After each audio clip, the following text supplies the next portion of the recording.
Hello students, कैसे हैं आप लोग। उम्मीद है अच्छे होंगे। मैं भी अच्छा हूँ। बच्चों, आज मैं एक नया टॉपिक लेकर के आया हूँ। एक छोटा सा टॉपिक है, स्पेशली तो क्लास 11th का है, बट क्लास 12th के लिए भी मोस्ट इम्पॉर्टेंट है और 1 नंबर से 2 नंबर तक में एग्ज़ाम में पूछ भी लेता है। और वो टॉपिक है, जैसा कि आप लोगों को दिख रहा है, विमा, डायमेंशन। तो डायमेंशन होता क्या है बच्चों? मूल भौतिक राशियों के प्रतीकों पर लगाए गए घातों को विमा कहते हैं। मूल भौतिक राशियों के प्रतीकों पर लगाए गए घातों को विमा कहते हैं। तो बच्चों, बात आती है यहाँ पे कि ये मूल भौतिक राशियाँ क्या हैं, इनके घात क्या हैं, प्रतीक क्या हैं। तो मूल भौतिक राशियाँ, फंडामेंटल फिजिकल क्वांटिटी दिख रहा है आप लोगों को। फंडामेंटल फिजिकल क्वांटिटी बच्चों, मूल भौतिक राशियाँ 7 होती हैं, कुल संख्या में 7 होती हैं। द्रव्यमान, लंबाई, समय, ताप, विद्युत धारा, ज्योति तीव्रता और पदार्थ की मात्रा। ठीक है, ये 7 मूल भौतिक राशियाँ हैं। अच्छा, इन्हें मूल भौतिक राशियाँ क्यों कहते हैं? थोड़ा सा अगर इनके बारे में जान ले तो बीमा हमारे लिए आसान हो जाएगा। तो ऐसी राशियाँ जो किसी अन्य राशियों में ना बदली जा सकें, किसी अन्य राशियों में ना बदली जा सके, उन्हें हम मूल भौतिक राशियाँ कहेंगे और इनके मात्रकों को मूल मात्रक कहेंगे।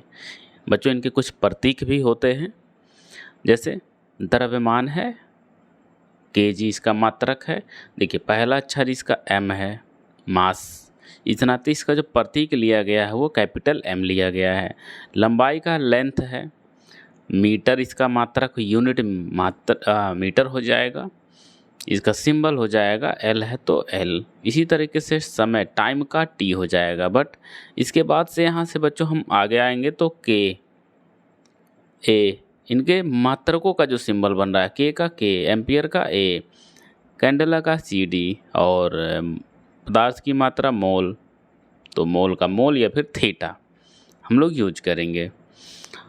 और ज़्यादातर देखा जाए तो एम, एल, टी हो गया, ए हो गया, ठीक है ना। ये 4 का बहुत ज़्यादा इस्तेमाल होगा। हम लोग अपने क्लास 11th और 12th में इनका इस्तेमाल करेंगे। तो बहुत जल्द से जल्द आप लोग तुरंत याद कर डालिए। द्रव्यमान का प्रतीक है एम, लंबाई का प्रतीक है एल, समय का प्रतीक है टी, ठीक है, ताप का प्रतीक है के, विद्युत धारा का ए, इसी तरीके से ज्योति तीव्रता का सी डी और पदार्थ की मात्रा का थीटा या मोल। क्योंकि ये याद रहा तो चुटकी में करेंगे, मतलब चुटकी बजाते जाइए, चुटकी धड़ाधड़ करते जाइए, ठीक है। आप स्क्रीनशॉट ले सकते हैं, इसके बाद हम लोग आगे चला जाए। ठीक है, हो गया होगा, बढ़ते हैं आगे, अगले पेज की ओर बढ़ते हैं।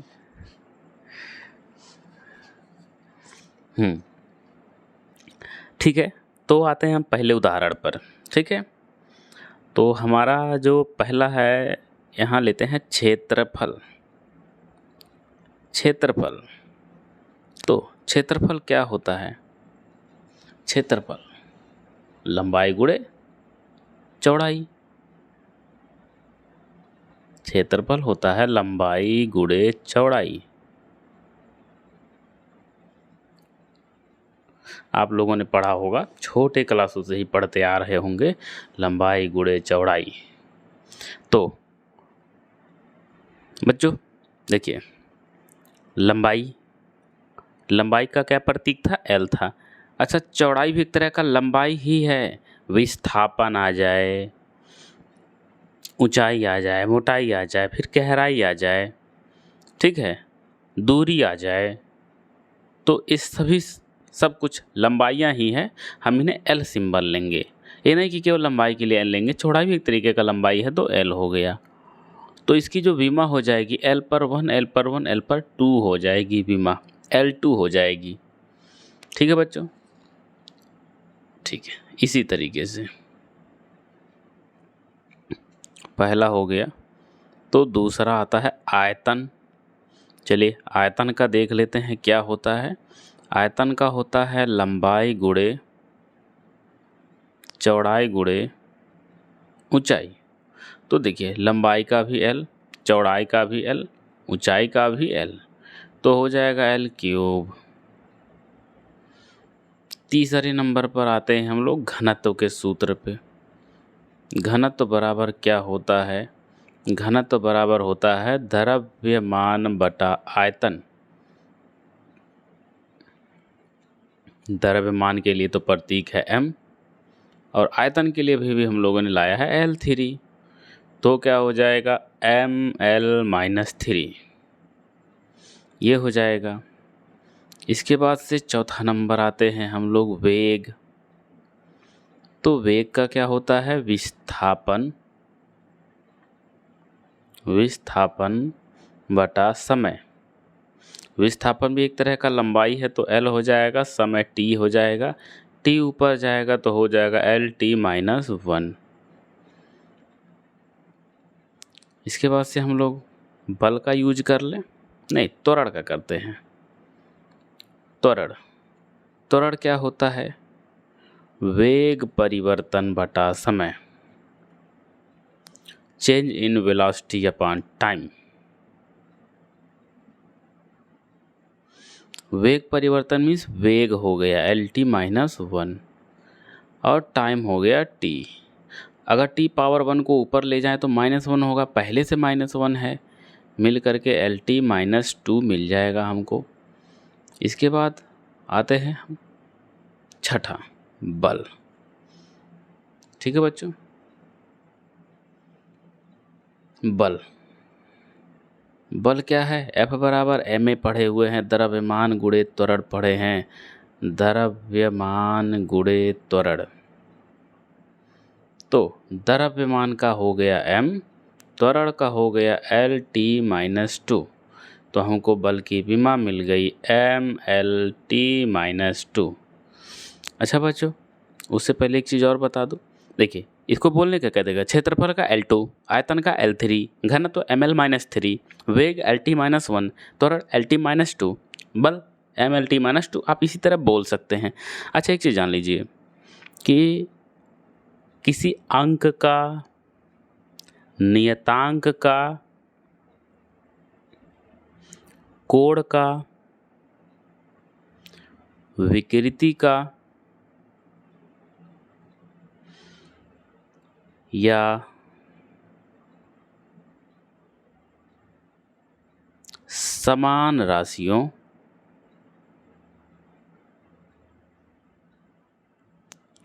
के अनुपातों का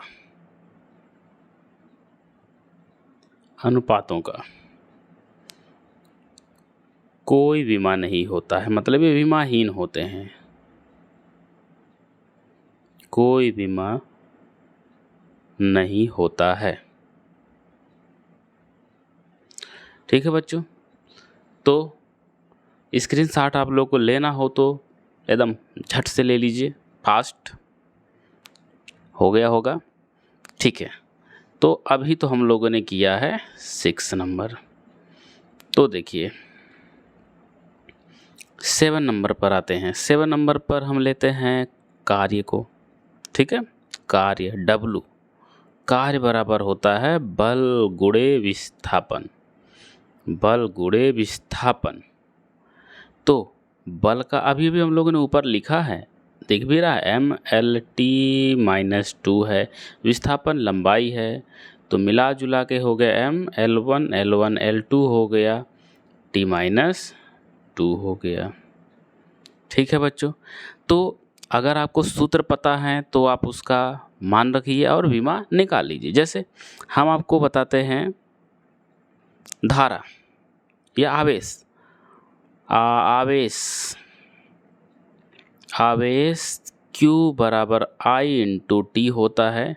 तो I अभी क्या है? वैद्युत धारा। वैद्युत धारा का एम्पियर होता है, एम्पियर का सिंबल A और समय का T, तो हो गया AT या फिर TA। इसके बाद देखिए एक होता है सार्वत्रिक गुरुत्वाकर्षण। सार्वत्रिक गुरुत्वाकर्षण, ठीक है, नियतांक, सार्वत्रिक गुरुत्वाकर्षण नियतांक। तो देख लीजिए एक फार्मूला होता है, लिखते हैं बिकॉज F इक्वल होता है G(m1 m2 अपान r²। तो बच्चों ये जो G है ना, कैपिटल G, इसी को बोलते हैं सार्वत्रिक गुरुत्वाकर्षण नियतांक। अगर हमको इसका विमा निकालना है तो ये जो बटे R है इसको हमको भेजना पड़ेगा, तो बटे R यहाँ गुणा हो जाएगा, यानी कि अब क्या हो जाएगा F(r²), और जो ऊपर m1 m2 है ये क्या हो जाएगा, बटे में चला जाएगा m1 m2। तो फाइनली हम G का विमा लिख सकते हैं। कैसे लिख सकते हैं, बल का क्या है mLT-2, और इसके बाद R मीन्स दूरी का L, ऊपर स्क्वायर है तो स्क्वायर कर दें। इसके बाद द्रव्यमान M और M, तो एक M से तो एक M कैंसिल हो जाएगा, एक M बचेगा जिसको कि ऊपर ले जाएंगे, तो m⁻1 है ऊपर जाएगा -1 हो जाएगा, और ऊपर है L2 और यहाँ एक L है, देखिए कटा नहीं है, ये L है, तो L3 हो जाएगा, m-1 L3 हो जाएगा, और T-2। तो बच्चों हमको मिल गया विमा m-1 L3 T-2। तो अभी हम कुछ और बढ़ते हैं, कुछ और बीमा की तरफ बढ़ते हैं, 2-4 और कर लिया जाए। जैसे क्लास 12th में जब आप कूलाम का नियम पढ़ेंगे जब, क्योंकि बच्चों यहाँ ये मोस्ट इम्पॉर्टेंट बीमा होता है, ये बहुत बार पूछा गया है। कूलाम का नियम होता है F बराबर 1/4πε0 Q1 Q2 बटा r²। यहाँ एप्सिलॉन जिसको निर्वात की विद्युतशीलता बोलते हैं, अगर इसका मात्रा हमको विमा निकालना है तो हमको देखिए बटे है, भेजेंगे गुणा हो जाएगा एप्सिलॉन F। अब क्या बचेगा 1/4π Q1 Q2 अपान r²। यहाँ से एप्सिलॉन 0 या एप्सिलॉन नॉट इक्वल 1/4πf हो जाएगा, ये हो जाएगा Q1 Q2 अपान r²। चलिए विमा रखते हैं, सबकी विमा रखते हैं। ऊपर है Q का अभी लिखें AT होगा, फिर बगल में AT होगा। देखिए अंक है, कोई विमा नहीं, नियतांक है, कोई विमा नहीं, बल का होगा mLT-2, R दूरी है, L2 होगा, फाइनली मिलेगा, ऊपर M जाएगा, m-1 होगा, ठीक है। ये देखिए L/1 L/2 L/3, ऊपर जाएगा L/-3, और क्या बन जाएगा T/-2 पर जाएगा, +2 होगा, पहले से एक है तो 3 हो जाएगा, और तो इस तरीके से। अच्छा देखिए थोड़ा सा गलत लिख दिए हम, ये m-1 होगा और ये L3 होगा -2, यहाँ 2 T है तो यहाँ 4 हो जाएगा, T⁴ हो जाएगा, और भी बचा a²। तो इस m-1 L-3 T4 A2 हमको मिल गया एप्सिलॉन 0 की विमा। बच्चों उम्मीद है आप लोगों को ये आज का छोटा सा टॉपिक ज़रूर समझ आया होगा। फिर भी यदि कुछ रह गया हो तो आप ज़रूर कमेंट करिए, मैं आपको ज़रूर बताऊंगा, ठीक है बच्चों। और यदि किसी टॉपिक पे आपको कुछ नहीं समझ आता है तो आप कमेंट में एक बार अगर बताएंगे तो मैं ज़रूर उस पर वीडियो बना दूंगा, ठीक है।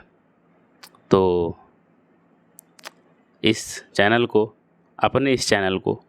ज़रूर सब्सक्राइब करिए, अगर आप नए हैं तो ज़रूर सब्सक्राइब करिए, लाइक करिए। बहुत बहुत धन्यवाद आप लोगों को।